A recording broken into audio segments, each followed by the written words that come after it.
Advantage কি সেটা দেখব। তারপরে different types of test of circuit breaker, কি কি টেস্ট করা হয় সার্কিট ব্রেকারকে, ফিউজ দেখব এবং কি কি টাইপের ফিউজ হয় সেই জিনিসগুলো দেখব। এবং finally advantage and disadvantage of HRC fuse, HRC ফিউজের অ্যাডভান্টেজ এবং ডিসঅ্যাডভান্টেজ নিয়ে আজকে আমরা ডিসকাস করব। সো আমরা স্টার্ট করি। Advantage of multiple break circuit breaker, অর্থাৎ ব্রেক পয়েন্ট যদি একের অধিক হয় তাহলে আমাদের অ্যাডভান্টেজগুলো কি কি। আমরা জানি যে সার্কিট ব্রেকারের ভিতরে একটা মুভিং কন্ট্যাক্ট থাকে এবং একটা ফিক্সড কন্ট্যাক্ট থাকে, যেটাকে আমরা বলি ইন্টারাপশন চেম্বারের ভিতরে এই ব্রেক পয়েন্টটা থাকে। যদি সিঙ্গেল ব্রেক পয়েন্ট হয় তাহলে আমাদের যখন সার্কিট ব্রেকার ওপেন হবে আর্ক ফর্মেশন হবে শুধুমাত্র একটা ব্রেক পয়েন্টের উপরে। কিন্তু যদি মাল্টিপুল ব্রেক পয়েন্ট থাকে এবং মাল্টিপুল ব্রেক পয়েন্টগুলো যদি সিরিজে কানেক্টেড থাকে, যদি আমরা এভাবে দেখি, এটা হচ্ছে কি আমাদের এখানে তিনটা ব্রেক পয়েন্ট, এখানে একটা ব্রেক পয়েন্ট, এখানে একটা ব্রেক পয়েন্ট এবং এখানে একটা break point. So break point যদি একের অধিক থাকে তাহলে অ্যাডভান্টেজটা কি হবে, যখন সার্কিট ব্রেকার ওপেন হবে তখন তিনটা ব্রেক পয়েন্ট কিন্তু একই সাথে ওপেন হবে, বা ক্লোজ হওয়ার সময় কিন্তু সার্কিট ব্রেকার ব্রেক পয়েন্টগুলো একই সাথে ক্লোজ হবে। সো ব্রেক পয়েন্ট যদি তিনটা একই সাথে ওপেন হয় তাহলে আমাদের প্রত্যেকটা ব্রেক পয়েন্টের এগেনস্টে আমাদের কি হবে, আর্ক ফর্মেশন হবে। সো আর্ক যদি জেনারেট করে, একটা ব্রেক পয়েন্ট থাকলে লেন্থ হতো, আর্কের লেন্থ হতো এল, এখন যেহেতু তিনটা ব্রেক পয়েন্ট তাহলে আমাদের লেন্থ হয়ে যাবে 3L, অর্থাৎ লেন্থ কিন্তু 3 গুণ হয়ে যাচ্ছে। যদি 3 গুণ লেন্থ হয় তাহলে রেজিস্ট্যান্সের ভ্যালুও 3 গুণ হবে আর কারেন্টের ভ্যালুও 3 ভাগ কমবে, ঠিক আছে, কারণ V ইকুয়াল টু আমরা I ইকুয়াল টু আমরা জানি V বাই R। সো রেজিস্ট্যান্সের ভ্যালু যত বেশি হবে কারেন্টের ভ্যালু তত কম হবে। সো এখানে আমাদের ব্রেক পয়েন্ট একের অধিক আমরা এভাবে কিভাবে কানেক্ট করছি, এখানে প্রত্যেকটা ব্রেক পয়েন্ট কিন্তু আমাদের সিরিজে কানেক্ট করা। এখানে আরেকটা অ্যাডভান্টেজ হচ্ছে যত ব্রেক পয়েন্ট হবে তত জায়গায় আর্ক ফর্মেশনের কারণে আমাদের হিটটা কিন্তু ডিস্ট্রিবিউটেড হয়ে যাচ্ছে। আগে হিটটা জেনারেট করতো একটা ব্রেক পয়েন্টের আন্ডারে, অর্থাৎ এখানে যখন আর্ক ডেভেলপ করে, আমরা লাস্ট ক্লাসে দেখেছিলাম যে 27,000 ডিগ্রি ক্যালভিন পর্যন্ত কিন্তু আমাদের আর্কের টেম্পারেচারটা রাইজ করতে পারে বা বিল্ড আপ করতে পারে।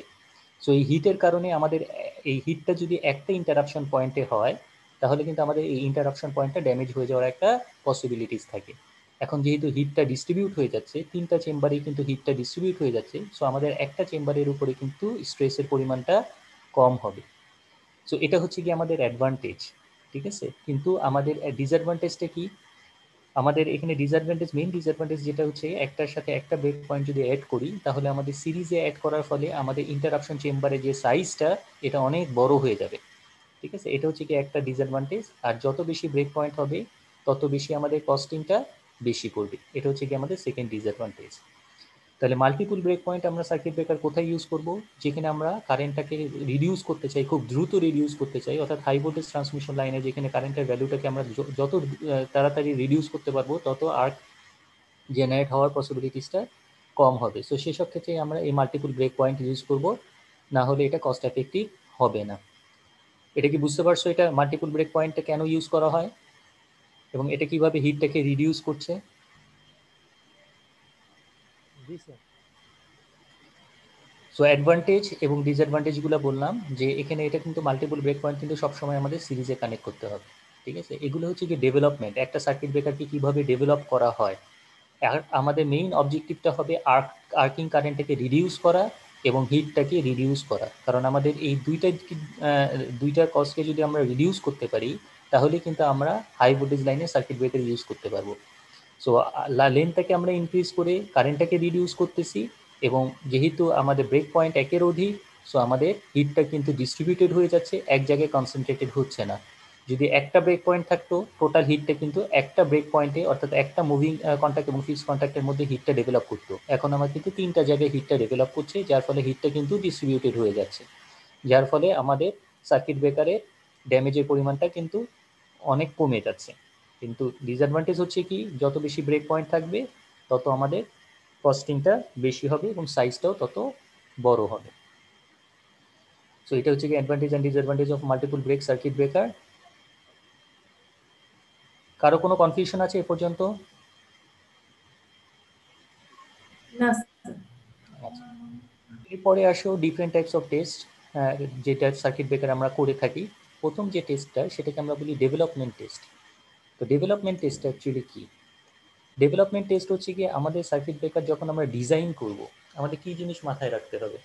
আমাদের যেসব জিনিসগুলো মাথায় রাখতে হবে তার মধ্যে প্রথম যে জিনিসটা সেটা হচ্ছে কি, আমরা আর্কটাকে কত তাড়াতাড়ি এক্সটেনশন করতে পারি।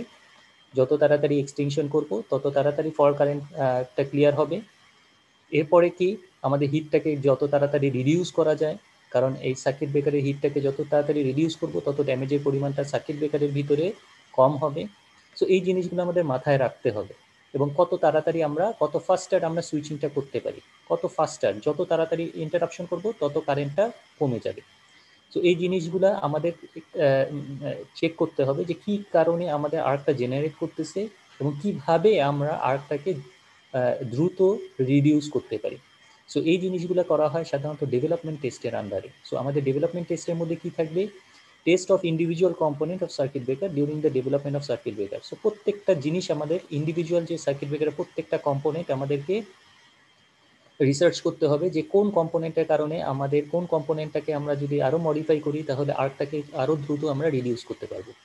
ফর এক্সাম্পল, আমরা একটু আগে দেখলাম যে আমরা multiple break circuit breaker use করলাম। So multiple break circuit breaker use করে আমরা দেখতে পারলাম কি, আমাদের লেন্থ অফ আর্ক বেড়ে যাচ্ছে, সো রেজিস্ট্যান্স বেড়ে গিয়ে কারেন্ট কমে যাচ্ছে এবং হিটটা কিন্তু এক জায়গায় কনসেন্ট্রেট না হয়ে বিভিন্ন জায়গায় কনসেন্ট্রেট হচ্ছে।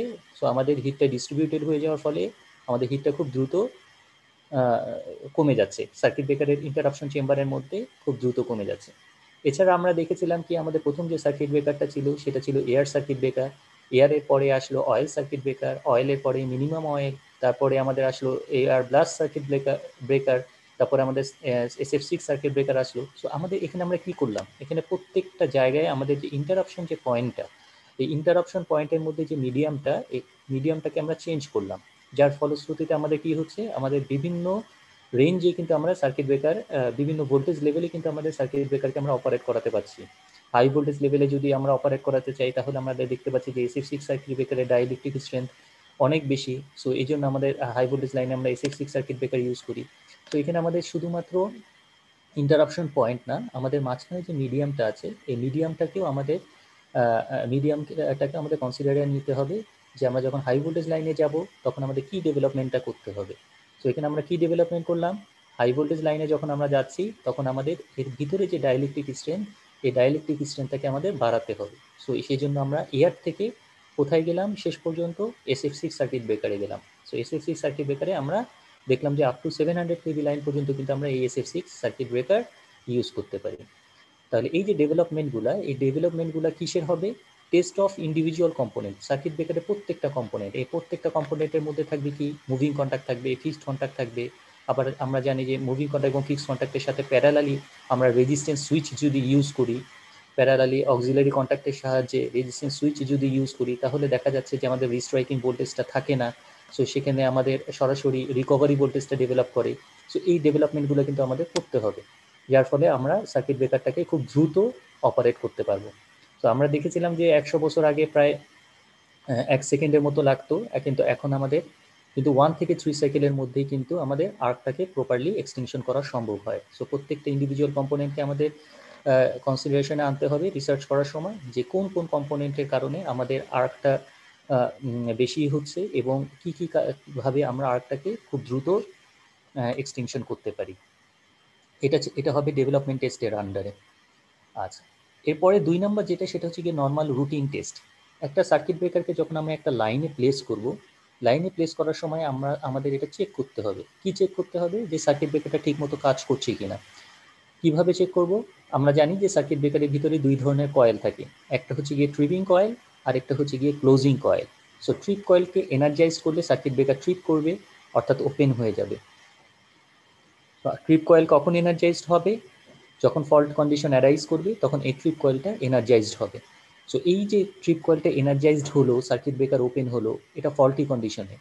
কিন্তু আমাদের মাঝে মধ্যে চেক করতে হবে যে সার্কিট ব্রেকারের ট্রিপ কয়েলকে এনার্জাইজ করে চেক করতে হবে যে সার্কিট ব্রেকারটা আসলেও ওপেন হচ্ছে কিনা। আমরা তো চাই না যে ফল্ট হয়েছে তারপরে সার্কিট ব্রেকার ওপেন হয়েছে কিনা তখন চেক করব। আমরা চেক করব কখন? যখন মেনটেনেন্স করব। মেনটেনেন্স করার সময় কি করব? ট্রিপ কয়েলটাকে আমরা বাইরে থেকে একটা এক্সটার্নাল ভোল্টেজ অ্যাপ্লাই করে দেখব যে সার্কিট ব্রেকারের ট্রিপ কয়েল যদি এনার্জাইজ করা হয় তাহলে সার্কিট ব্রেকার আসলেও ট্রিপ করে কি না। না হলে আমাদের যদি ফল্ট হয় এবং সার্কিট ব্রেকারের ট্রিপ কয়েলে সিগন্যাল আসার পরেও যদি সার্কিট ব্রেকার ট্রিপ না করে তাহলে তো আমাদের প্রোটেকশন হবে না। সো এই জন্য আমাদের মাঝে মধ্যে এটা চেক করতে হবে যে circuit breaker trip coil energize করলেও কি সার্কিট ব্রেকার ওপেন হচ্ছে কিনা। সো এই টেস্টটাকে আমরা বলি রুটিন টেস্ট। এই রুটিনের মাধ্যমে একটা নির্দিষ্ট সময় পর পর আমাদের চেক করতে হবে যে সার্কিট ব্রেকারটা আসলেও আমাদের ফল্টি কন্ডিশনে অপারেট করে কিনা। সো এই জিনিসটা আমাদের এনশিওর করতে হবে। সো এটা থাকবে হচ্ছে গিয়ে রুটিন টেস্টের ভিতরে। এরপরে হচ্ছে গিয়ে 3 নাম্বার যেটা, সেটা হচ্ছে গিয়ে রিলায়েবিলিটি টেস্ট।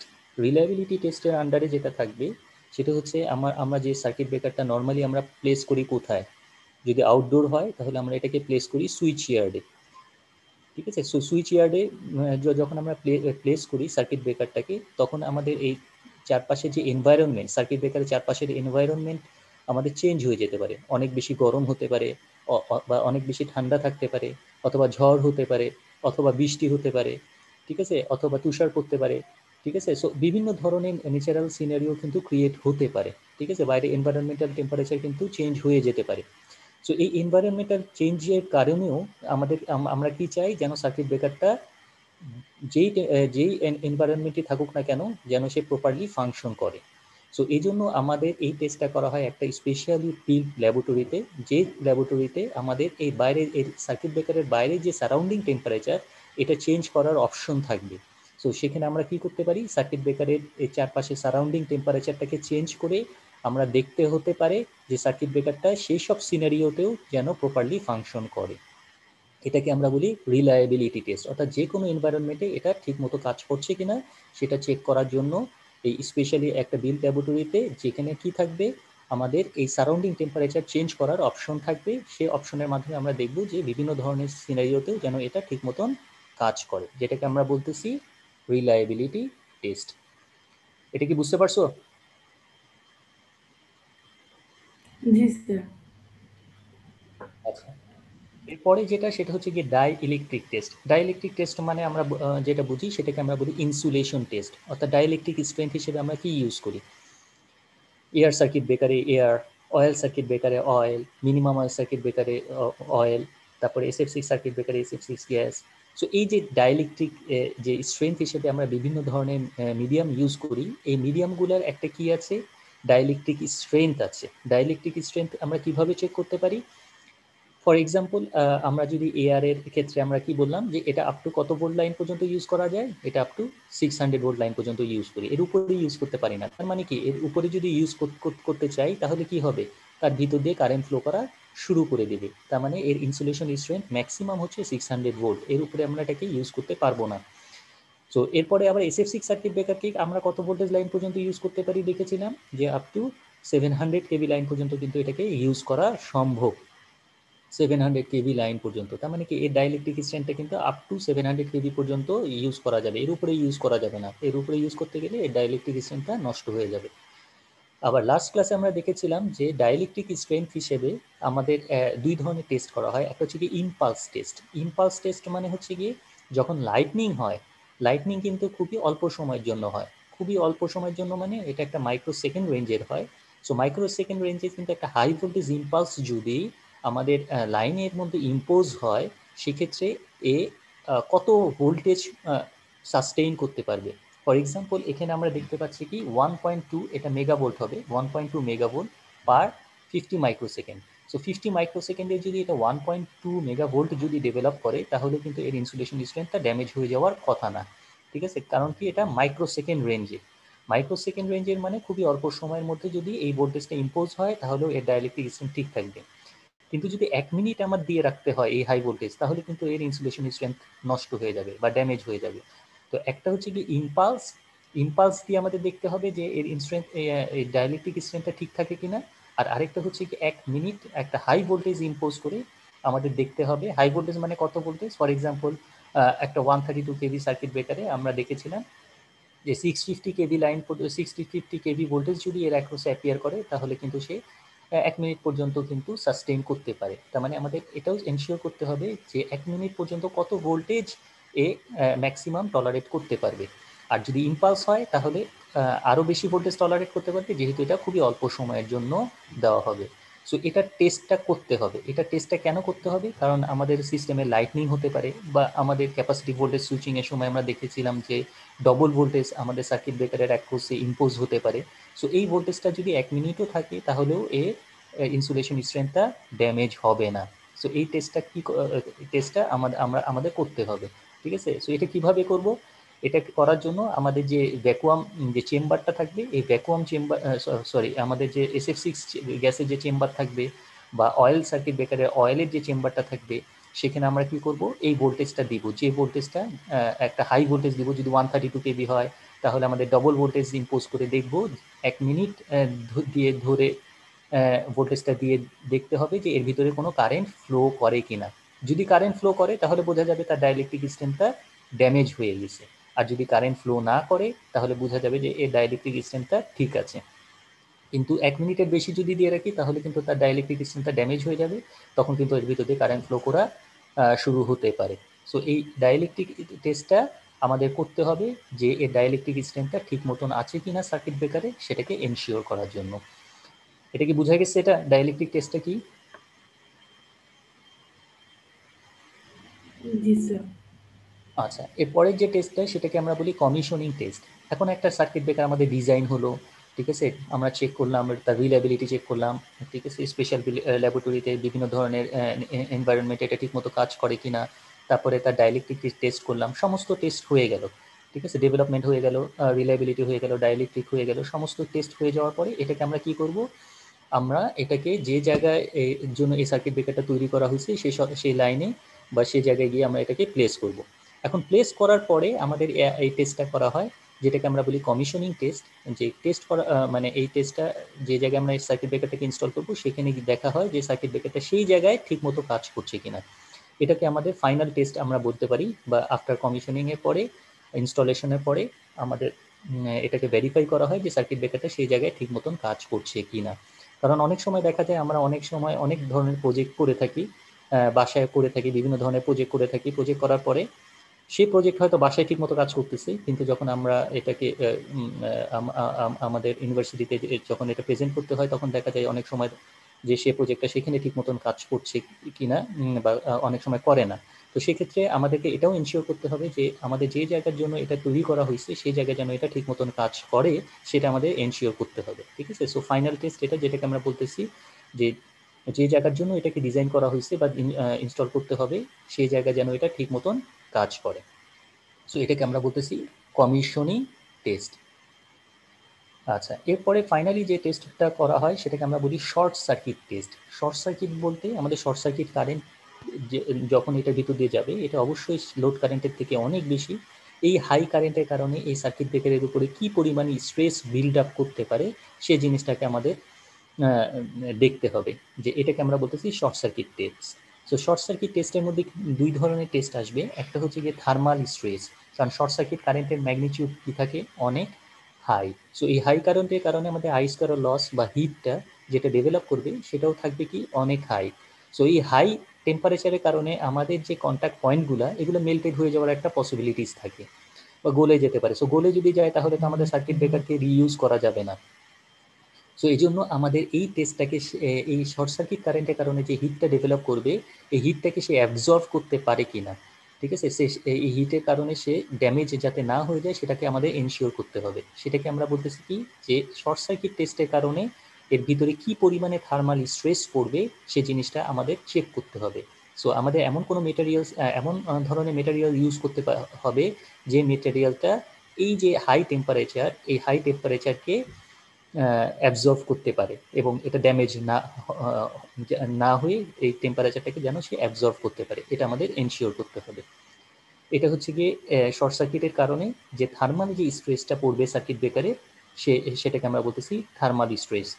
আচ্ছা, আর 2 নম্বর যেটা সেটা হচ্ছে গিয়ে ইলেকট্রোডাইনামিক ফোর্স। আমরা জানি যে সার্কিট ব্রেকারের ভিতরে 2 ধরনের কন্ট্যাক্ট পয়েন্ট থাকে, একটা হচ্ছে গিয়ে মুভিং কন্ট্যাক্ট আর একটা হচ্ছে গিয়ে ফিক্সড কন্ট্যাক্ট।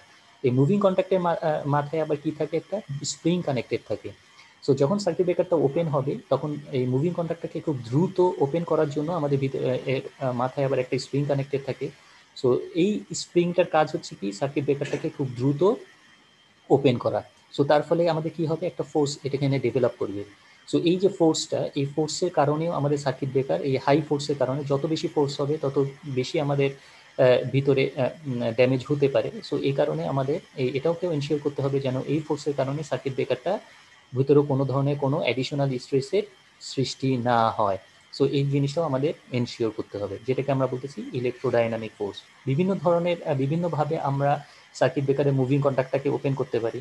সেটা আমরা দেখেছিলাম যে স্প্রিংয়ের টেনশনের মাধ্যমে ওপেন করতে পারি, বা হাই প্রেশারে গ্যাস এয়ারের মাধ্যমে আমরা ওপেন করতে পারি, ঠিক আছে। অথবা আমরা এয়ার এসএফসিস গ্যাসের প্রেশারের মাধ্যমে এটাকে ওপেন করতে পারি, বা হাইড্রোলিক প্রেশারের মাধ্যমে এটাকে ওপেন করতে পারি। সো বিভিন্ন ধরনের মেকানিজম আছে সার্কিট ব্রেকার ওপেন করার। সো এই প্রেশারগুলো সে হ্যান্ডেল করতে পারে কিনা সেটাও আমাদের এই ডিউরিং শর্ট সার্কিট কন্ডিশন সেটাও আমাদের এনশিওর করতে হবে। এটাকে আমরা বলতেছি শর্ট সার্কিট টেস্টের মধ্যে এই দুই ধরনের টেস্ট আসবে। একটা হচ্ছে গিয়ে থার্মাল স্ট্রেস, টেম্পারেচারের কারণে এর উপরে কি পরিমাণ স্ট্রেস হচ্ছে, এবং মুভিং কন্ট্যাক্ট এবং ফিক্সড কন্ট্যাক্ট যে ওপেন হচ্ছে, যে ফোর্সের মাধ্যমে ওপেন হচ্ছে, এই ফোর্সের কারণে সার্কিট ব্রেকারের ভিতরে কোনো ড্যামেজ হয় কিনা, এগুলো আমাদের এনশিওর করতে হবে। আর ফাইনালি যে টেস্ট দুইটা করা হয় সেটাকে আমরা বলি making test and breaking test. আমরা জানি সার্কিট ব্রেকারের ভিতরে দুই ধরনের কারেন্ট থাকে, কারেন্ট ফ্লো করে যখন ফল্ট হয়। একটাকে আমরা বলি মেকিং কারেন্ট, আর একটাকে আমরা বলি ব্রেকিং কারেন্ট। মেকিং কারেন্টটা হচ্ছে কি ফার্স্ট হাফ সাইকেলের কারেন্টটা। এই কারেন্টেরটাকে আমরা বলি সাবট্রানজিয়েন্ট পিরিয়ডের কারেন্ট। অর্থাৎ এক্সিস্টিং ফল্টে যদি আমরা সার্কিট ব্রেকারকে ক্লোজ করি, তাহলে ফার্স্ট হাফ সাইকেলের কারেন্টের ম্যাগনিটিউডটা হয়ে যায় ম্যাক্সিমাম। এই ম্যাক্সিমাম কারেন্টটাকে আমরা বলি making current of A circuit breaker. এই কারেন্টে কিন্তু সার্কিট ব্রেকার ওপেন হয় না। সো এটাকে আমরা বলি সাবট্রানজিয়েন্ট পিরিয়ডের কারেন্ট। এই সাবট্রানজিয়েন্ট পিরিয়ডে কারেন্টটা চেঞ্জ হয়, আর ওপেন হয় হচ্ছে গিয়ে আমাদের ট্রানজিয়েন্ট পিরিয়ডে কিছু সময় পরে। এবং সেই কিছু সময়টা সময় পরে যখন আমাদের সার্কিট ব্রেকারটা ওপেন হয় তখন কারেন্টের ম্যাগনিটিউডটা একটু কমে যায়। এই কারেন্টটাকে আমরা বলি breaking current of A circuit breaker. Normally দেখা যায় যে মেকিং কারেন্টটা হচ্ছে ব্রেকিং কারেন্টের প্রায় 2.55 টাইমস হায়ার, ঠিক আছে। সো এই মেকিং টেস্ট আর ব্রেকিং টেস্ট বলতে আমরা কি বুঝি, এই যে কারেন্টটা মেকিং কারেন্ট অথবা ব্রেকিং কারেন্ট, এই কারেন্টটা তো সার্কিট ব্রেকারের ভিতরে খুবই অল্প সময়ের জন্য হলেও যাবে, সেটা 1 থেকে 3 সাইকেল হোক, সেটা কিন্তু এই অল্প সময়ের জন্য হলেও সার্কিট ব্রেকারের ভিতর দিয়ে বা কন্ট্যাক্টের ভিতর দিয়ে এই হাই কারেন্টটা পাস করলেও যেন সার্কিট ব্রেকারটা ঠিক মতন অপারেট করে, এবং এই কারেন্টে যেন সার্কিট ব্রেকারটা ড্যামেজ না হয়ে যায়, এই জিনিসটাও আমাদের এনশিওর করতে হবে। সো এই টেস্টগুলো আমাদের করতে হবে যে এই কারেন্টটা সে টলারেট করতে পারে কি পারে না। সো এই যে টেস্টগুলো বললাম, এই টেস্টগুলোর মধ্যে কারো কোনো প্রবলেম থাকলে জিজ্ঞেস করতে পারো। এখানে যে যে কতগুলো টেস্ট, ডেভেলপমেন্ট টেস্ট থেকে শুরু করে ব্রেকিং টেস্ট পর্যন্ত বিভিন্ন ধরনের টেস্টে যে সার্কিট ব্রেকারে করা হয়, এই টেস্টগুলো কেন করা হয় এবং এগুলোর অবজেক্টিভ কী সেগুলো আমরা ডিসকাস করলাম। যদি কারো কোনো প্রবলেম থাকে জিজ্ঞেস করো। স্যার তাহলে মূলত আমাদের স্যার সাবট্রানজিয়েন্ট পিরিয়ডে যে কারেন্টটা থাকতেছে হায়ার একটা কারেন্ট, তাহলে সেটাকে আমরা স্যার মেকিং কারেন্ট বলতেছি। এবং ট্রানজিয়েন্টের যে একটু মানে লোয়ার হয়ে যায়, 2 টাইমস অথবা 2.5 টাইমস লোয়ার হয়ে যায়, সেটাকে আমরা স্যার তাহলে ব্রেকিং কারেন্ট বলতেছি। হ্যাঁ হ্যাঁ হ্যাঁ, জি স্যার। এবং মেকিং কারেন্টটা হচ্ছে 2.55 times higher than breaking current. Breaking current, জি স্যার। এখন ব্রেকিং কারেন্টটা কেন ইম্পর্টেন্ট, কারণ সার্কিট ব্রেকারটা ব্রেক হচ্ছে কিন্তু সাথে সাথে ব্রেক হচ্ছে না। সার্কিট ব্রেকারটা ব্রেক হচ্ছে কিন্তু 1 থেকে 3 সাইকেল পরে, হ্যাঁ স্যার, বুঝতে পারছি ঠিক আছে। স্যার। সো এই কারেন্টটা কিন্তু তার ভিতর দিয়ে যাবে, হুম। এই হাই কারেন্টটা কিন্তু অল্প সময়ের জন্য হলেও সার্কিট ব্রেকারের ভিতর দিয়ে যাবে। সো এই কারেন্টের কারণে আমরা জানি যে হিট কি পরিমাণে ডেভেলপ করে। আমরা লাস্ট ক্লাসে দেখেছিলাম যে 6000 কেলভিন থেকে শুরু করে প্রায় 25,000 কেলভিন পর্যন্ত হিট কিন্তু এই শর্ট সার্কিট কারেন্টের কারণে ডেভেলপ করতে পারে, ঠিক আছে। সো এই হিটটাকে যদি ডেভেলপ করে তাহলে হিটটাকে তো রেজিস্ট করার অ্যাবিলিটি সার্কিট ব্রেকারে থাকতে হবে, আদারওয়াইজ সার্কিট ব্রেকার ড্যামেজ হয়ে যাবে। সো আমাদের মেইন অবজেক্টিভটা কী থাকবে, আমাদের মেইন অবজেক্টিভটা থাকবে আমরা যখন একটা লাইনে সার্কিট ব্রেকারকে প্লেস করব, কি কারণে প্লেস করতেছি। প্রথম কারণ হচ্ছে গিয়ে আমরা সার্কিট ব্রেকারটাকে প্লেস করতেছি আমাদের লাইনের প্রোটেকশনের জন্য বা ইকুইপমেন্টের প্রোটেকশনের জন্য। কিন্তু সার্কিট ব্রেকারেরও তো প্রোটেকশনের দরকার আছে। আমরা যে সার্কিট ব্রেকারটাকে ইনস্টল করলাম, এমন জায়গায় ইনস্টল করলাম যেখানে কারেন্টের ম্যাগনিটিউডটা অনেক হাই, বাট সার্কিট ব্রেকারের যে অ্যাবিলিটি, তার সেই অ্যাবিলিটিটা অনেক কম। তাহলে আমাদের সেই লাইনে যদি আমি সার্কিট ব্রেকারকে প্লেস করি, তাহলে আমাদের তো সার্কিট ব্রেকারই ড্যামেজ হয়ে যাবে। অর্থাৎ সার্কিট ব্রেকার দিয়ে আমরা প্রোটেকশন দিচ্ছি, বাট সার্কিট ব্রেকারেরও কিন্তু প্রোটেকশন অবশ্যই দরকার আছে। সো এই জন্য আমাদেরকে এই টেস্টগুলো করা হয় যে আমাদের যখন লাইনে আমাদের কোনো সার্কিট ব্রেকারকে প্লেস করতে হবে, যেন সে জায়গায় ঠিক মতন কাজ করে এবং এটাকে যেন আমরা রিইউজ করতে পারি। এটা এমন না যে এটাকে একবারই ইউজ করবো, আমরা এটাকে বারবার ইউজ করতে হয়। হ্যাঁ, সো এই জন্য এটাকে আমাদের এনশিওর করতে হবে যে সেসব জায়গায় যেন আমাদের সার্কিট ব্রেকারটা বারবার ইউজ করলেও যেন এটা কোনো প্রবলেম না হয়। এ পর্যন্ত কি বুঝতে পারছো সবাই? জি স্যার। আচ্ছা, তাহলে আমরা নেক্সট স্লাইডে চলে যাই। আমাদের সার্কিট ব্রেকারের চ্যাপ্টার এখানেই শেষ। এরপরে আসি আমরা ফিউজ। ফিউজটা কি এটা আমরা সবাই জানি। ফিউজের ভিতরে কি থাকে, একটা জাস্ট স্মল ওয়্যার থাকে। এখন এই স্মল ওয়্যার দিয়ে আমরা কিভাবে প্রোটেকশন দিই? সো এই যে ফিউজটা, এই ফিউজটা হচ্ছে কি একটা সবচেয়ে চিপেস্ট প্রোটেক্টিভ ডিভাইস আমাদের প্রোটেকশনের মধ্যে। সবচেয়ে চিপেস্ট যে প্রোটেক্টিভ ডিভাইস এটা হচ্ছে কি আমাদের এই ফিউজ। ফিউজের ভিতরে কি থাকে, জাস্ট সিম্পল একটা ওয়্যার থাকে। এখন ওয়্যার দিয়ে আমরা কিভাবে প্রোটেকশন দিই? ফর এক্সাম্পল একটা ডিভাইসকে যদি আমরা প্রোটেকশন দিই, দিতে চাই, তাহলে আমাদের কি করতে হবে? আগে প্রথমে ডিভাইসটার কত কারেন্ট, এর লোড কারেন্ট কত সেটা আগে আমাদের বের করতে হবে। যে কোনো ডিভাইসকে আমরা প্রোটেকশন দিতে পারি, সো সেই ডিভাইসের লোড কারেন্ট কত, অর্থাৎ কত কারেন্ট সে সবসময় কনজিউম করবে, সেই জিনিসটা আমাদেরকে চেক করতে হবে। চেক করার পরে তার থেকে 30% ওভারলোড মার্জিন রেখে আমরা একটা ফিউজ ওয়্যার ইনস্টল করি। এখন এই যে 30% ওভারলোড মার্জিন রেখে যে আমরা একটা ফিউজ ওয়্যার ইনস্টল করলাম, এই ওয়্যার মানে কি? এই ওয়্যারের একটা কি থাকবে, তার একটা ক্রস সেকশনাল এরিয়া থাকবে। এই ক্রস সেকশনাল এরিয়ার উপরে বেস করবে তার ক্রস সেকশনাল এরিয়ার উপরে ডিপেন্ড করবে হচ্ছে কি তার কারেন্ট ক্যারিং ক্যাপাবিলিটি। সো এটাকে আমরা কিভাবে বের করবো? ফর এক্সাম্পল একটা ডিভাইস যেটা লোড কারেন্ট হচ্ছে 10 অ্যাম্পিয়ার, তাহলে আমি কত অ্যাম্পিয়ারের ফিউজ লাগাবো? 30% ওভারলোড মার্জিন হলে 13 অ্যাম্পিয়ারের একটা ফিউজ লাগাবো।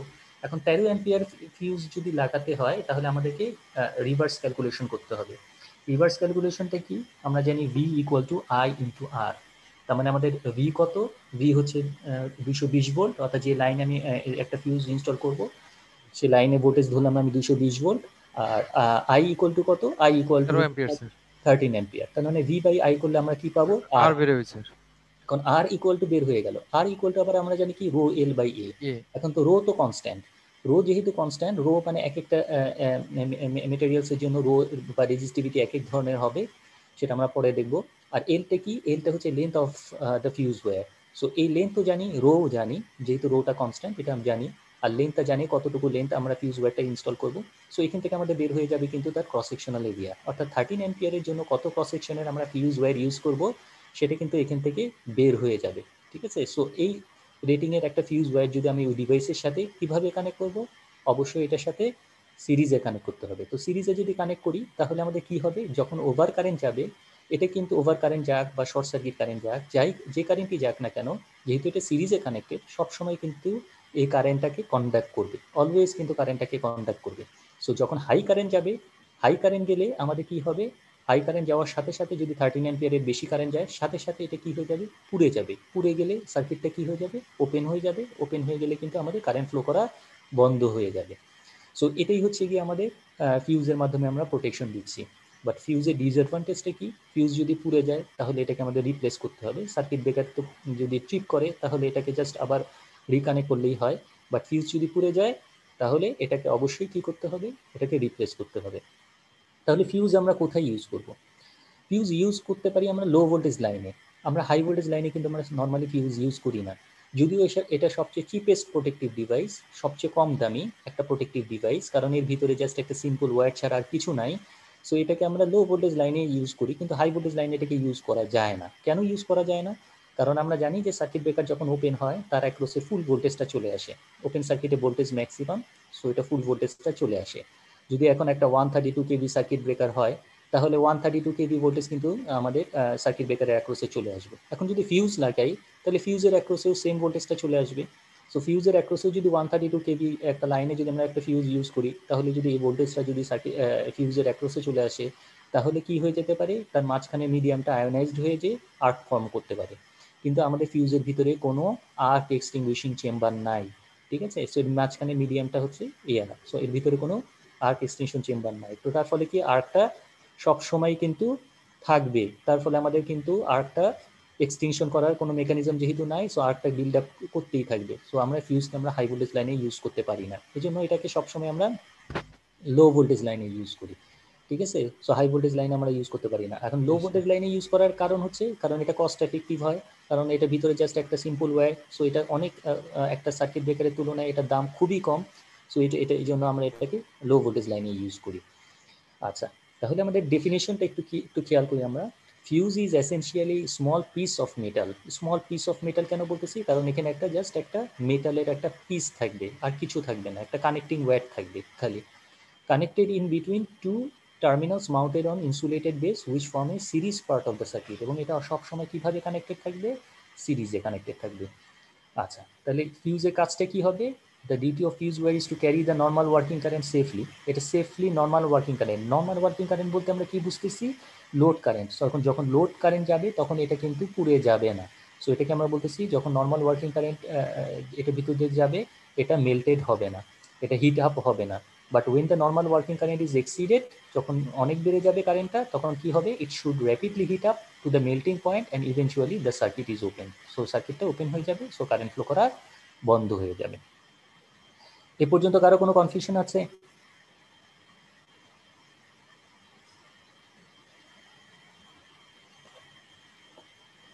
হ্যালো, জি স্যার। না কারো কোনো কনফিউশন আছে এ পর্যন্ত? না স্যার। আচ্ছা, কনফিউশন থাকলে সাথে সাথে জিজ্ঞেস করো, অথবা আমি যখন বলবো তখন জিজ্ঞেস করতে পারো। আচ্ছা, 3 নম্বর যে পয়েন্টটা সেটা একটু খেয়াল করি। আমাদের মেটাল ইউজ ফর ফিউজ, আমাদের ফিউজের যে মেটেরিয়ালস, অর্থাৎ এই যে ফিউজ ওয়্যারটা, এটা কি ধরনের মেটেরিয়ালসের হতে পারে? এটা হতে পারে টিন, অথবা লিড, অথবা জিঙ্ক, অথবা সিলভার, অ্যান্টিমনি, কপার, অ্যালুমিনিয়াম, বিভিন্ন ধরনের মেটেরিয়াল কিন্তু আমরা ফিউজিং মেটেরিয়ালস হিসেবে ইউজ করতে পারি। ঠিক আছে, এখানে শুধুমাত্র যে কপার মেটেরিয়ালস বা কপার ওয়্যার থাকবে তা না, এখানে বিভিন্ন ধরনের এই মেটেরিয়াল, টিন হতে পারে, লিড হতে পারে, জিঙ্ক হতে পারে, ঠিক আছে, অ্যালুমিনিয়াম হতে পারে, সিলভার হতে পারে, বিভিন্ন ধরনের মেটেরিয়াল আমরা ফিউজিং মেটেরিয়াল হিসেবে ইউজ করি। শুধু এটা আমাদের মাথায় রাখতে হবে, যেগুলার কন্ট্যাক্ট রেজিস্ট্যান্স হবে কি লো। কন্ট্যাক্ট রেজিস্ট্যান্স লো হলে আমাদের ম্যাক্সিমাম কারেন্ট কিন্তু এটার ভিতর দিয়ে যাবে। ঠিক আছে, এই জিনিসটা আমাদের মাথায় রাখতে হবে। কিন্তু এখানে এক এক ধরনের মেটেরিয়াল কেন ইউজ করি, এখানে খেয়াল করে দেখো, বিভিন্ন ধরনের মেটেরিয়ালে কিন্তু বিভিন্ন ধরনের হিট ট্রান্সফার ক্যাপাবিলিটি কিন্তু এক এক ধরনের, প্রত্যেকটাই কিন্তু একই ধরনের হিট টলারেট করতে পারে না। সো যেসব মেটেরিয়ালস বেশি হিট টলারেট করতে পারে সেসব ক্ষেত্রে আমাদের হাই কারেন্ট ইন্টারাপশনের জন্য সেই সব মেটেরিয়াল আমরা ইউজ করতে পারি। আর যেসব মেটেরিয়ালস আমাদের লো কারেন্টে টলারেট করতে পারে সেসব ক্ষেত্রে আমাদের লো টাইপের যে হিট রেজিস্ট্যান্স যেগুলো আছে সেগুলো সব মেটেরিয়ালস আমরা ইউজ করতে পারি। ঠিক আছে, সো এই জিনিসগুলো আমাদেরকে মাথায় রাখতে হবে, যে এটা কোথায় কোন ধরনের মেটেরিয়ালসগুলো আমরা ইউজ করবো।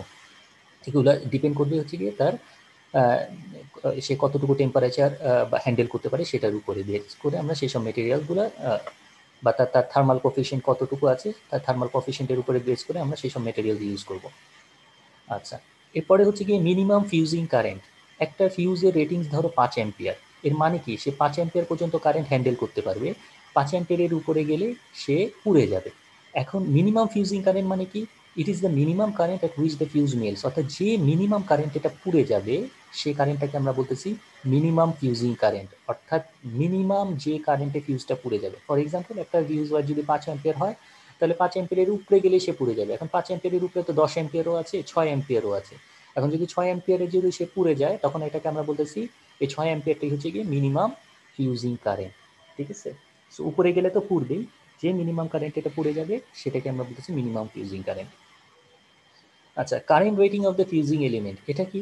ইট is the current at which the fuse wire can carry continuously without melting, অর্থাৎ একটা ফিউজের যে রেটিং, এই রেটিং পর্যন্ত কিন্তু সে পুড়ে যাবে না।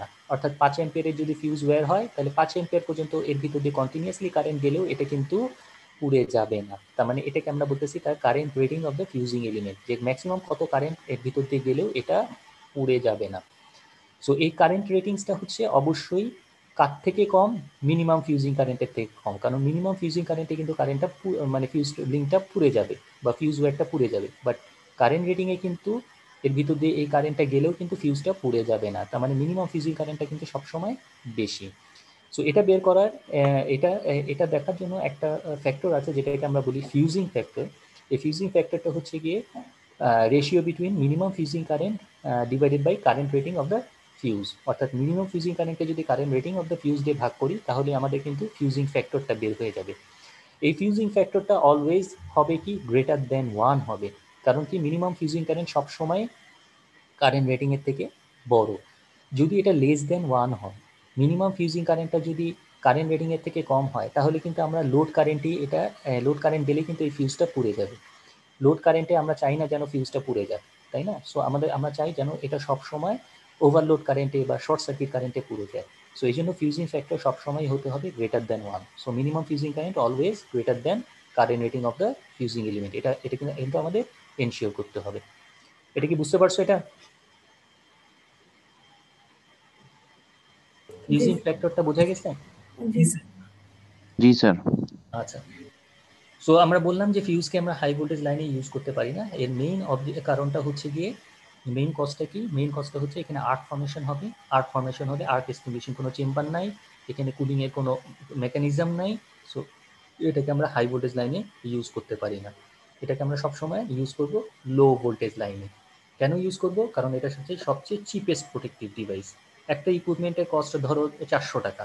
এখন এই 400 টাকার যদি একটা ইকুইপমেন্টের কস্ট হয়, সেই ইকুইপমেন্টটাকে প্রোটেকশনের জন্য আমরা তো একটা সার্কিট ব্রেকার নিশ্চয়ই লাগাবো না, কারণ একটা সার্কিট ব্রেকারের দামও 400 টাকা। সো যে ইকুইপমেন্টের দাম 400 টাকা, সেটা প্রোটেকশনের জন্য তো আমরা 400 টাকার কোনো ইকুইপমেন্ট লাগাবো না, সেটার জন্য আমরা কম দামি কোনো ইকুইপমেন্ট প্রোটেক্টিভ ইকুইপমেন্ট কানেক্ট করবো। সেই সব ক্ষেত্রেই আমাদের এই ফিউজগুলো ইনস্টল করা হয়। যদি হাই রেটিংয়ের এবং হাই কস্ট হয় আমাদের প্রোটেক্টিভ যে ডিভাইসটাকে আমরা প্রোটেকশন দিব, সেক্ষেত্রে আমরা হয়তো সার্কিট ব্রেকার ইউজ করতে পারি। কিন্তু যেসব ইকুইপমেন্ট হচ্ছে গিয়ে লো রেঞ্জের, সেসব ইকুইপমেন্টের প্রোটেকশনের জন্য আমরা এই ফিউজ ইউজ করব।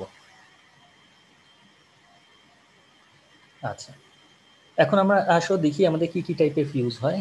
প্রথমে আসো দেখি semi enclose or rewirable fuse. Semi enclose or rewirable fuse মানে হচ্ছে যেটাকে আমরা কাট আউট নামে চিনি, অর্থাৎ এটার ভিতরে থাকবে একটা হোল্ডার থাকবে এবং একটা ফিউজ ক্যারিয়ার থাকবে। এটা হচ্ছে কি ফিউজ ক্যারিয়ার, এটা হচ্ছে কি হোল্ডারটা।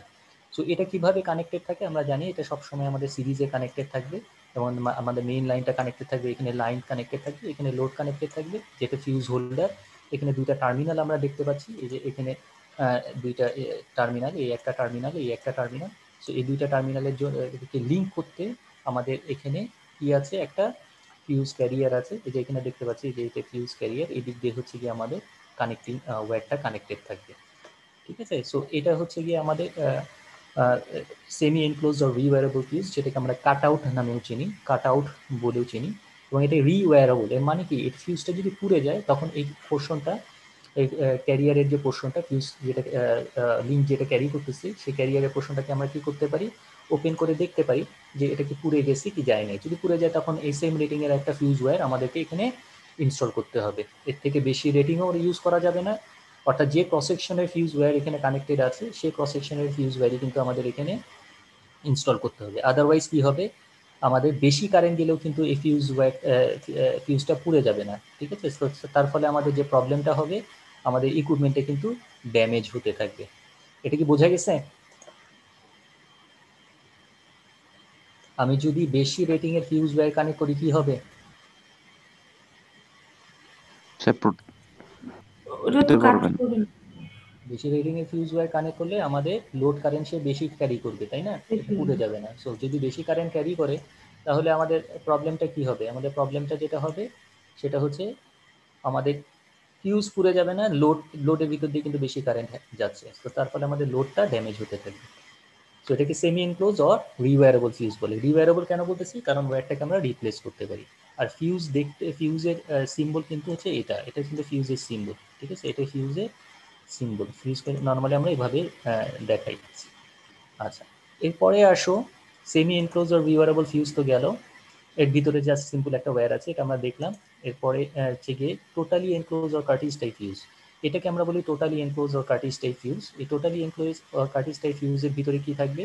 এর পাশে দেখতে পাচ্ছি আমাদের দুইটা মেটাল পার্ট, আর মাঝখানে একটা হচ্ছে গিয়ে গ্লাস, ঠিক আছে? এই গ্লাসের দিকে আমরা দেখতে পাচ্ছি একটা ফিউজ লিঙ্ক চলে গেছে বা ফিউজ ওয়্যার চলে গেছে। এটাই হচ্ছে ফিউজ ওয়্যারটা। তো এটাকে আমরা বলতেছি টোটালি এনক্লোজ, এটা খোলা যায় না, ঠিক আছে? এটা যদি পুড়ে যায় তাহলে বাইরে থেকে আমরা চেক করতে পারি, গ্লাসের ভিতর দিয়ে দেখা যাচ্ছে কিন্তু ফিউজ লিঙ্কটা। সো এটা যদি পুড়ে যায় তাহলে কিন্তু এটাকে আমাদের রিপ্লেস করতে হবে। সো এখন কত রেটিং এর সেটা কিন্তু তার গায়ে লেখা থাকে, এই যে এই জায়গায় যেটা যে বেস পার্টটা, এই বেস পার্টের মধ্যে লেখা থাকে এটা কি 5 অ্যাম্পিয়ারের না 6 অ্যাম্পিয়ারের। সো যে রেটিং এর ফিউজ সেই রেটিং এর কিন্তু আমাদের এই কার্টিজ টাইপ ফিউজটা রিপ্লেস করতে হবে, ঠিক আছে। এটা কার্টিজের মতো দেখতে, বন্দুকের কার্টিজ যেটা থাকে গুলি, সো এই কার্টিজের মতো দেখতে, এই কারণে এটাকে আমরা বলি totally enclosed or cartridge type fuse, ঠিক আছে। টোটালি এনক্লোজড বলতেছি কেন, কারণ এটাকে ওপেন করার কোনো অপশন নাই। কিভাবে চেক করব যে এটা ফিউজটা পুড়ে গেছে কিনা? দুইভাবে চেক করতে পারি, বাইরে থেকে চেক করতে পারি গ্লাসের ভিতর দিয়ে, অথবা আমরা দুই টার্মিনালে যদি আমরা রেজিস্ট্যান্স মাপি, যদি রেজিস্ট্যান্স ইকুয়াল টু 0 পাই তাহলে বুঝবো যে এটা শর্ট, তার মানে আমাদের ফিউজটা ঠিক আছে। আর যদি রেজিস্ট্যান্স ইনফাইনাইট পাই বা ওভারলোড দেখায় তাহলে আমরা কি বুঝবো যে এই ফিউজটা বার্ন হয়ে গেছে। Current limiting fuse link, current limiting fuse link মানে হচ্ছে গিয়ে কারেন্টটাকে সে কী করবে, লিমিট করবে। এখন কারেন্ট কীভাবে লিমিট করবে?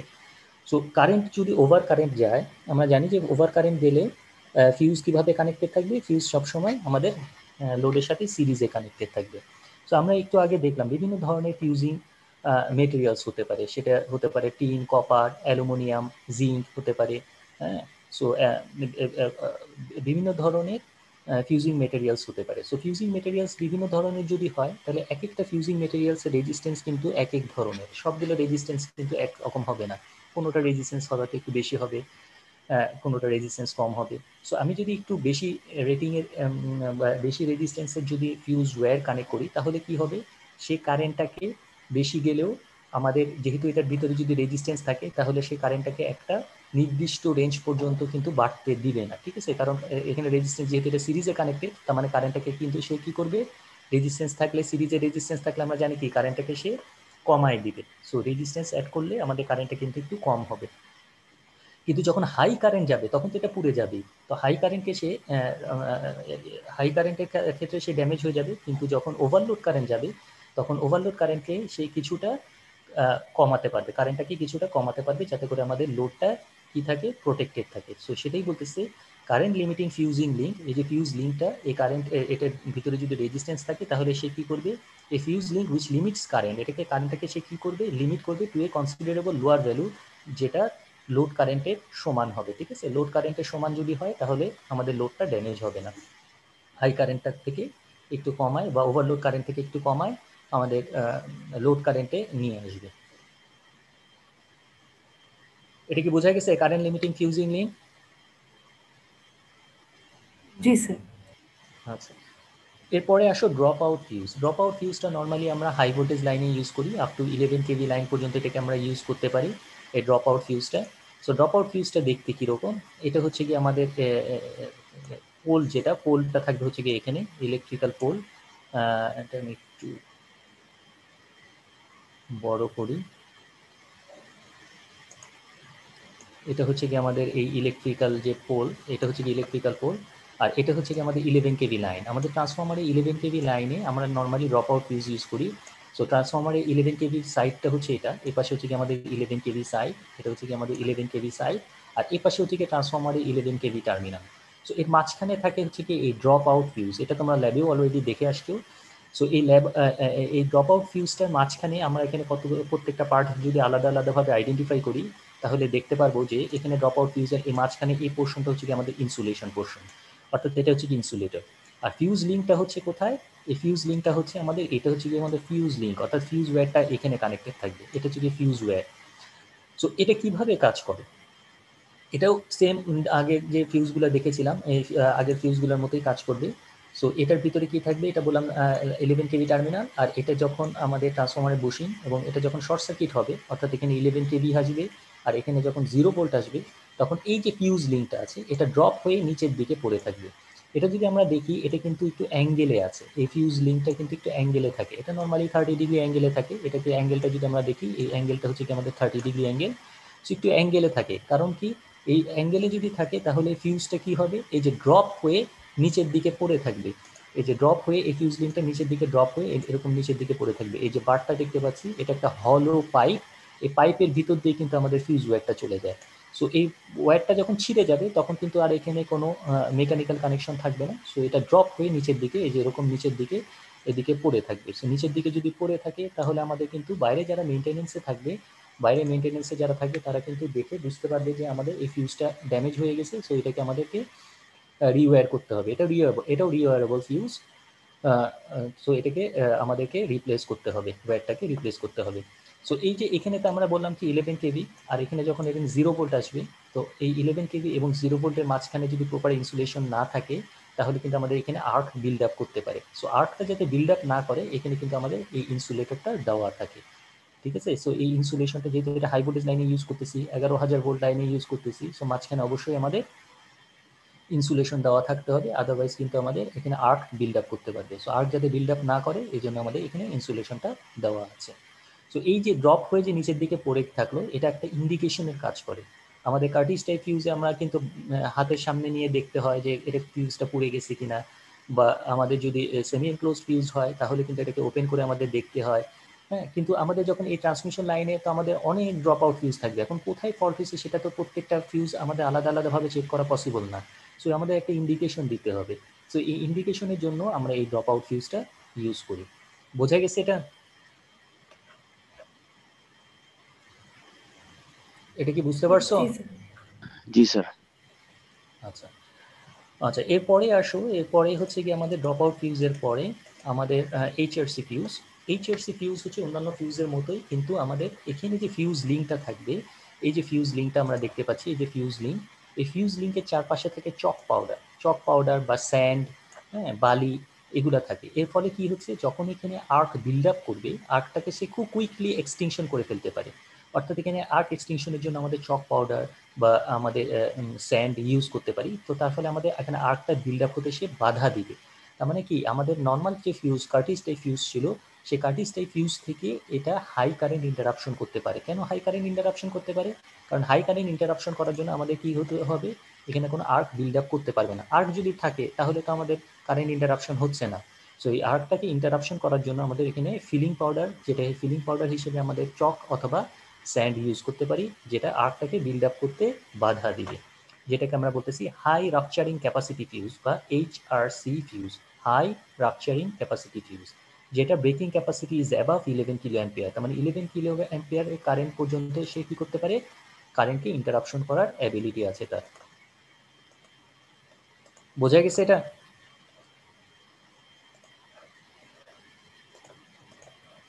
আচ্ছা, পর্যন্ত কারো কোনো কনফিউশন আছে? না স্যার। আচ্ছা, এটা হচ্ছে কি এইচআরসি ফিউজ।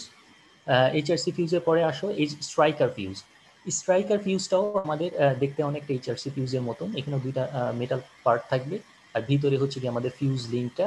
আমি যদি ভিতরটা দেখাই, এটা হচ্ছে কি আমাদের ভিতরে যে লিঙ্কটা থাকবে, এখানে এটা হচ্ছে কি ফিউজ লিঙ্ক, ঠিক আছে। এখানে আমাদের একটা অ্যাডিশনাল একটা জিনিস দেখতে পাচ্ছি, এটা হচ্ছে কি আমাদের একটা পিনের মতন অংশ দেখতে পাচ্ছি এই পোর্শনে। আমি যদি দেখাই, এই যে এই পোর্শনটা হচ্ছে কি একটা পিনের মতন অংশ অ্যাটাচ করা আছে। সো এই পিনটা কিন্তু আমাদের এই স্ট্রাইকার ফিউজের সাথে কানেক্টেড থাকে। কিভাবে কানেক্টেড থাকে, কানেকশনটা আমি একটু দেখাই। সো এই কানেকশনটা যেটা হচ্ছে কি ফিউজ লিঙ্ক, এখানে একটা স্প্রিং কানেক্টেড থাকে, এই স্প্রিং এর সাথে আমাদের এখানে একটা এই ফিউজ লিঙ্কটা কিন্তু কানেক্টেড থাকে।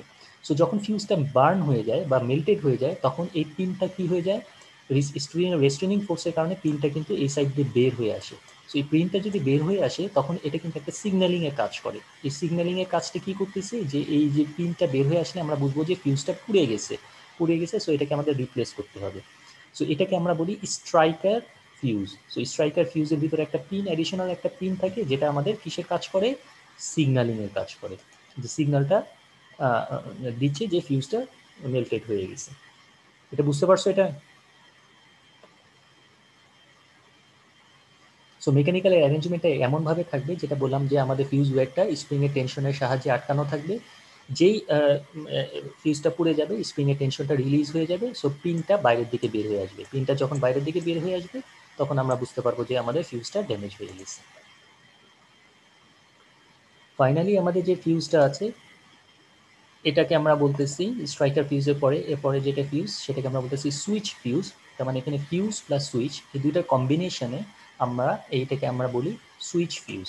অর্থাৎ আমাদের এই ফিউজের সাথে আমাদের সিরিজে কি থাকবে, ফিউজের সাথে আমাদের সিরিজে থাকবে একটা সুইচ, যার ফলে এটাকে আমরা বলতেছি কি সুইচ ফিউজ। তার মানে এই দুইটার কম্বিনেশনকে আমরা একসাথে বলতেছি সুইচ ফিউজ। এটা নর্মালি বাসা বাড়িতে এখন কানেক্টেড থাকে, যে কারণ সুইচের সাথে আমাদের ফিউজ ইনস্টল করা থাকে। অর্থাৎ যে ডিভাইসটাকে আমি প্রোটেকশন দিব, সেই ডিভাইসের জন্য এই সুইচটা থাকবে, এবং সাথে সাথে একটা ফিউজ থাকবে। দুইটাকে একত্রে আমরা কম্বাইন করে আমরা বলতে পারি সুইচ ফিউজ। এবং দেখতে হচ্ছে এরকম। অনেক সময় তোমরা দেখছো বাসা বাড়িতে, বিশেষ করে এসির জন্য আমাদের এই সুইচ ফিউজ ইউজ করা হয়। এ পর্যন্ত কারো কোনো কনফিউশন আছে? না স্যার। সো লাস্ট আমাদের যে টপিকসটা ছিল সেটা একটু দেখে শেষ করে দেই। Advantage and disadvantage of HRC fuse. ঠিক আছে, অ্যাডভান্টেজ অ্যান্ড ডিসঅ্যাডভান্টেজগুলো দেখো। এইচআরসি ফিউজের অ্যাডভান্টেজ ডিসঅ্যাডভান্টেজগুলো: capable of clearing high as well as low current. High কারেন্টকেও সে ইন্টারাপশন করতে পারে, লো কারেন্টকেও ইন্টারাপশন করতে পারে। আমরা বলেছিলাম এইচআরসি ফিউজের ভিতরে চক পাউডার বা স্যান্ড ইউজ করা হয় আর্টটাকে এক্সটিংশনের জন্য। সো এটা হাই কারেন্টকেও ইন্টারাপশন করতে পারবে, লো কারেন্টকেও ইন্টারাপশন করতে পারবে। হাই কারেন্ট যখন ফ্লো করবে তখন এখানে আর্ক জেনারেশন হবে না, এই চক পাউডারের মাধ্যমে খুব দ্রুত আর্কটা এক্সটিংশন হয়ে যাবে। Do not deteriorate with high speed. So এটার ফ্রিকোয়েন্সির সাথে বা হাই স্পিডের সাথে এর কোনো সম্পর্ক নাই, এর সম্পর্ক হচ্ছে হাই কারেন্টের সাথে। হাই কারেন্ট গেলে এটা মেল্টেড হয়ে যাবে। ঠিক আছে, হাই স্পিড বা ফ্রিকোয়েন্সি চেঞ্জ হলে এটার কোনো ড্যামেজ হবে না। ঠিক আছে, এটা নষ্ট হবে না। ফ্রিকোয়েন্সি চেঞ্জ হলে, ফ্রিকোয়েন্সি বাড়লে বা কমলে এটার কোনো চেঞ্জ হবে না, এই ক্যারেক্টারিস্টিক্সে কোনো চেঞ্জ আসবে না। এটা চেঞ্জ বা সার্কিটটা ওপেন বা ক্লোজ হবে শুধুমাত্র কারেন্টের উপরে। কনসিস্টেন্ট ইন পারফরমেন্স, সবসময় পারফরমেন্সটা কনসিস্টেন্ট, অর্থাৎ যে সময় তাকে অপারেট করতে বলবা সে ঠিক সেই সময় সে অপারেট করবে। কম্পারেটিভলি চিপ, দাম কম। নো মেনটেনেন্স ইজ রিকোয়ার্ড, এটা মেনটেনেন্স নাই। সার্কিট ব্রেকারে যেমন মেনটেনেন্সের দরকার, বাট ফিউজের কোনো মেনটেনেন্স লাগে না। It has inverse characteristics. Inverse characteristics মানে হচ্ছে কারেন্ট বেশি গেলে অপারেটিং টাইম কম হবে, কারণ কারেন্ট যত বেশি হবে তত কি হবে, টেম্পারেচার বাড়বে, টেম্পারেচার বাড়লে বার্নিং টাইমটা কমবে। আর টেম্পারেচার যত কম হবে, কারেন্ট কম থাকলে টেম্পারেচার কম হবে, টেম্পারেচার কম হবে বার্নিং টাইমটা বেশি হবে। সো আমাদের এটা ক্যারেক্টারিস্টিক্স কার্ভটা পাবো কীরকম, আমাদের ইনভার্স ক্যারেক্টারিস্টিক্স। বেশি কারেন্টে কম সময় অপারেট করবে, কম কারেন্টে বেশি সময় লাগবে অপারেট করতে। Quite reliable and can be selected for proper discrimination.